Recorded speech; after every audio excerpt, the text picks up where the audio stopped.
Reading for leisure is very different from reading for academic purposes. Reading for an academic course involves focusing on the impressions that a text creates on us and how those impressions are formed.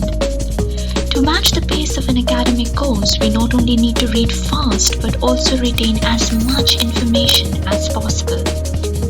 Therefore, it is very important to approach our reading of literature with care. The first question that arises is, which edition to use? If you just flick through Amazon, there are so many editions to choose from, and each edition is unique as it is a sum total of the labors of the author, the team of editors who have worked on that particular edition. Often, a particular edition of a text is prescribed for a course.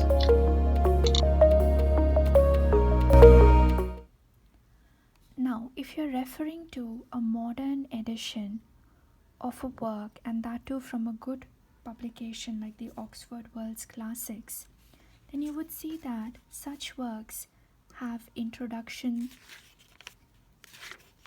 and this introduction is going to help to place the work in a certain context. It is going to give you information about how the work was created, the context of the time, information about the author, certain views about the text, which definitely adds to a reader's understanding of the text, and it also enhances the reading experience. As you can see that this edition also contains a chronology of the events that occurred in the author's life. So this is going to help the reader gain a better understanding of the author, that is the person behind the text. Visual aids like maps enhances our reading experience and also aids our imagination. As readers, we can see the characters moving around in these alleys, on these roads, placed exactly where they are. The most important part for me is the explanatory notes. Personally, I would be lost without notes and annotations that are given at the end of a book.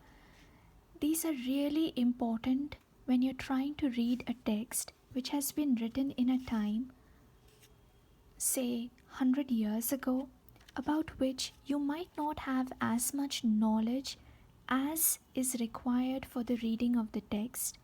This is going to also help you understand what changes have been made to the text with different editions that came up of the text. Now, for instance, in Tom Jones, certain Latin phrases have been used. Now, depending on where you are in the world, it is possible that you have reading knowledge of Latin, and then it is also possible that you do not have reading knowledge of Latin. So this is where these explanatory notes and annotations help you to retain comprehension of what is going on in the text. Moreover, there might be certain intertextual references in the text. For instance, there is a line from Othello quoted in Tom Jones. Now, it is possible that you have read Othello and you immediately make the connection. But at the same time, it is possible that you have not read it and therefore you lose the essence that the author was trying to draw into the text. So this is where again the notes are going to be helpful for you. While I do confess that there are moments when I skip reading the explanatory notes in my rush to finish the novel completely and to maintain pace, but I would sincerely urge you to read as much of the notes and annotations as is possible.